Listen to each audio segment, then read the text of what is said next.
So, you know the first question, what was going on? What was your life looking like? You had a really difficult situation that you had to walk through. So just tell us a little bit about that.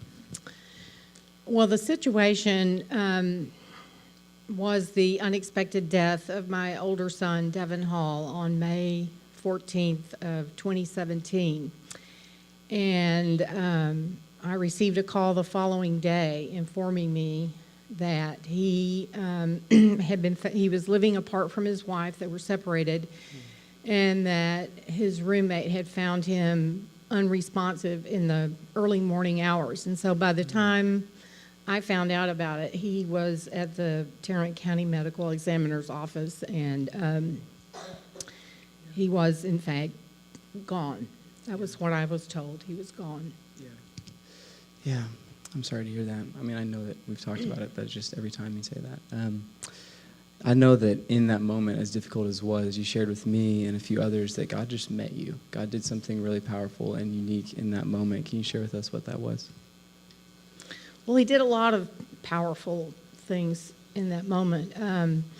I think the best description that I could have of what I initially felt was blasted. I felt like part of me still existed, but there was a part of me that was just gone. And people in this church came immediately. The first person I think I called was Cindy Stevens. I asked several other people, or she invited several other people, and they came alongside me just to sit with me, to provide tangible help in preparing Devin's service, and all aspects of it, bringing me food. It was at that point that I really went from feeling like this was a fellowship of friends, but that this is my family. I don't have a lot of family in the Dallas-Fort Worth Metroplex. I don't really have any. And so without this church, I could not have gone through this event. I could not have. And I think God knew that. Yeah. I had the support that I needed here at Wellspring to endure this loss. Yeah. And you mentioned to me earlier as well that in this time, your relationship with the Lord was affected by just having people stand alongside of you, which that's kind of how it works, guys. Part of our relationship with the Lord is people that go with us. That's a part of it. And you also mentioned something about the word that it came alive in peace, and just share some of that with us. Well, the first night after I found this out, I can't remember exactly what scripture it was, but I was naturally asking, help me understand what's going on here. Yeah. And the Lord directed me to a scripture in Isaiah about trusting Him at all times and in all circumstances. And I think I had made a distinction between having faith and trusting God. Maybe other people don't make that distinction, but I think I did.